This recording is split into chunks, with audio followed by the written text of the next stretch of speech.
They say the highway is the circulatory system of America, the veins that keep the country alive.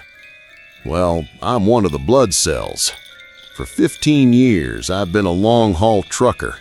I've seen every sunrise in every state, lived off burnt coffee and cheap diner food. You get used to the loneliness. You even start to like it. It's just you, the road, and the rumble of 18 wheels.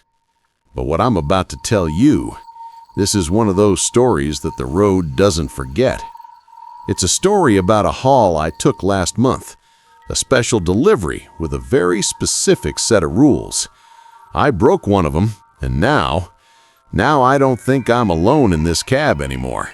If you find a shred of truth in the stories whispered at truck stops late at night, hit that like button.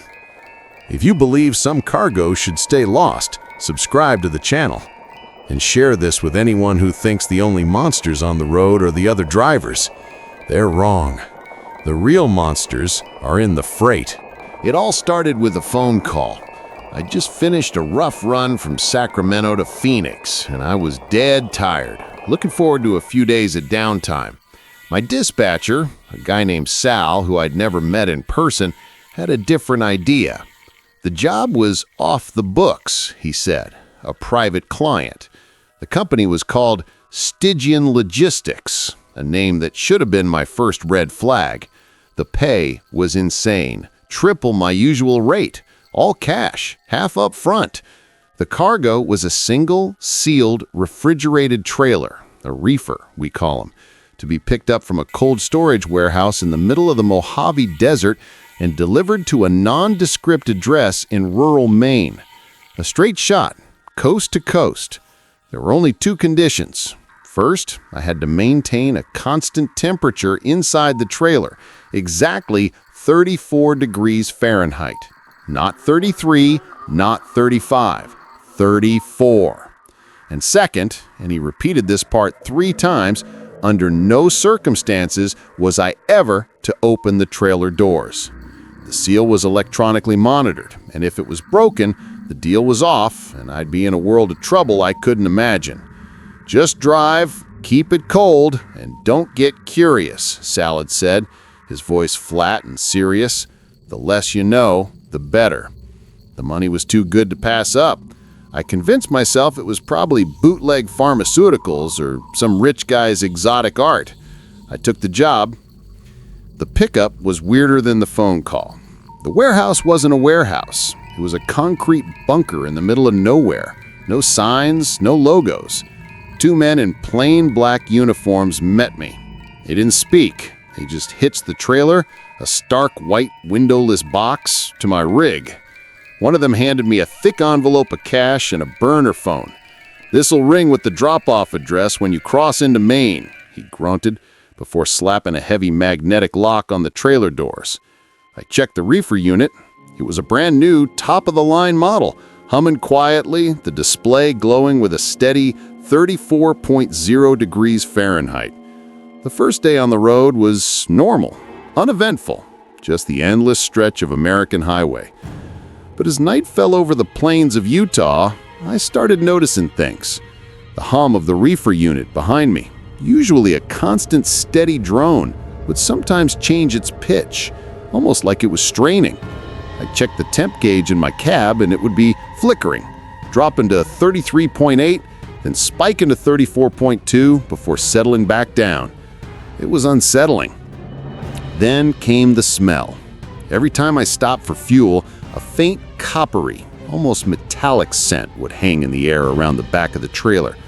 It was like the smell of old pennies and something else, something vaguely organic and spoiled. I chalked it up to the refrigeration chemicals, but it made the hairs on my arms stand up. I felt watched. At a truck stop in Nebraska, I woke up in the middle of the night to see a figure standing near my trailer, just staring at it. When I hit my cab light, they vanished into the darkness between the other rigs. The third night is when it truly began. I was pushing through Illinois, the world outside a blur of cornfields and darkness. The low rumble of the diesel engine and the hum of the reefer were my only companions. That's when I heard it. At first, he was so faint I thought it was the wind or a tire whining on the asphalt. It was a soft, whimpering sound, like a small animal in pain. It seemed to be coming from directly behind me, through the back wall of the cab, from inside the trailer. I turned the radio down, listening. There it was again, a low, mournful cry that was almost swallowed by the engine's drone. My blood went cold. "It's just the machinery," I told myself, my hands gripping the steering wheel. "The compressor's acting up." But I knew deep down it wasn't the compressor. The sound was too organic, too full of despair. I tried to ignore it, blasting the radio, but I couldn't unhear it. Every time the music paused, I could feel it there, a quiet misery riding in my cargo. The next night, crossing into Ohio, the sound changed. It was louder now, more distinct. It wasn't an animal. It was a child. The whimpering had become the unmistakable sound of a little girl crying, her sobs muffled as if by thick walls. "Help me," it whispered. The words, so faint they were almost a thought, not a sound. "It's so cold." I slammed on the brakes, pulling the truck onto the shoulder of the highway, my heart hammering in my chest. I sat there in the deafening silence, listening. The crying continued, a steady, heartbreaking lament from the white box behind me. I thought about the burner phone, but who would I call? What would I say? There's a crying girl in the secret trailer I'm not supposed to open? I was an accomplice to God knows what. My mind raced. Was it a kidnapping? Was I hauling a hostage? But that made no sense. Why the strange temperature? Why the secrecy? The fear was warring with the one absolute rule: don't look inside. For an hour I sat there, paralyzed by indecision. Crying was my only companion. Finally, I put the truck in gear and pulled back onto the highway. My nerves shot. I told myself it was a trick, a recording, maybe, designed to test me. But the desperation in that small voice felt too real. My sanity started to fray at the edges. I stopped sleeping, fueled by caffeine and terror. The crying was constant now, a passenger in my rig. Sometimes it would stop, and the silence was somehow even worse. During those quiet hours, I hear a new sound, a soft, wet, scratching sound from inside the trailer, like nails dragging slowly down a metal wall. I was a ghost by the time I reached Maine. 5 days of no sleep, 5 days of a child's phantom cries and the slow, methodical scratching. The burner phone rang, a shrill, jarring sound in the quiet cab. A computerized voice read out an address, a disused logging road deep in the North Maine woods. I followed the GPS into the deep forest, miles from any town, until I reached a clearing with a single, dilapidated barn. This was it. 2 men were waiting for me, the same silent, imposing figures from the bunker in the Mojave. I backed the trailer up to the barn doors, my hands shaking so badly I could barely manage the reverse. I got out of the cab, my legs unsteady. The crying from inside the trailer had stopped the moment I pulled into the clearing. A dead, heavy silence hung in the cold air. One of the men handed me the second envelope of cash without a word.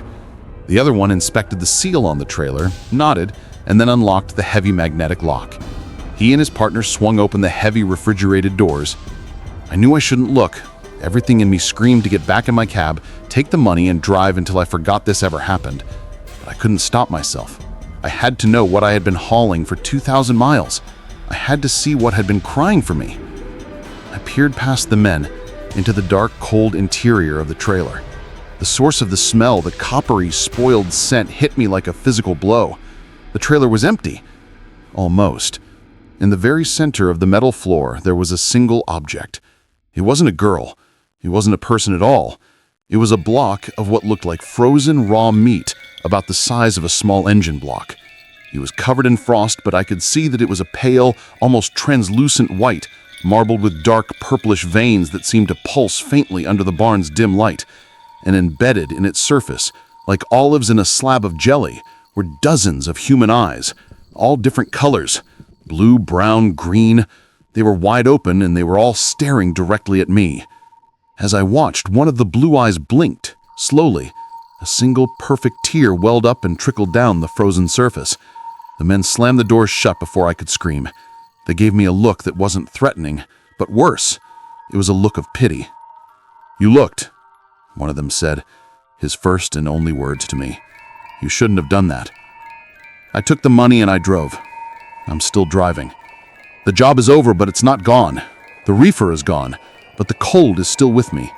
And sometimes, late at night when the road is dark and I'm all alone, I hear it.